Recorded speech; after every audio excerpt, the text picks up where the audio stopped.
या मावळ तालुक्याचा काळाकोट रवींद्रजी पेटकर आपला सन्मान मनापासून धन्यवाद सर. धन्यवाद. आणि आतापर्यंत या मावळ तालुक्याचे 13 पैलवान मावळ केसरी किताबाचे मानकरी ठरले. 2001 साली पहिले मावळ केसरी पैलवान खंडोबा मावळ ठरले.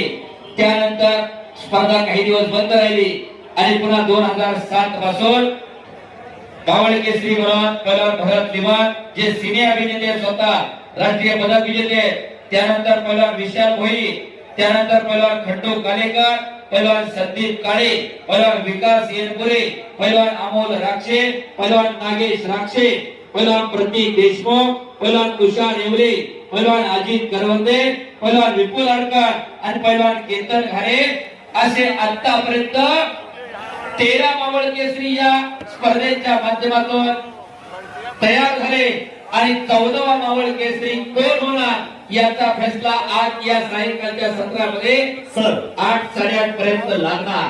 नक्कीच त्या क्षणाची वाट आम्ही पाहतोय, कारण नेहमीच मावळ तालुका त्या घड्याळाच्या काठ्याकडे बघत आला आणि म्हणूनच घड्याळाच्या काठ्यानं मावळ तालुक्यामध्ये स्वाभिमानानं हे परिवर्तनाची नांदी घडवून आणली आणि मावळ तालुक्याचं भविष्य बदललं. त्याच घड्याळाच्या काठ्याकडे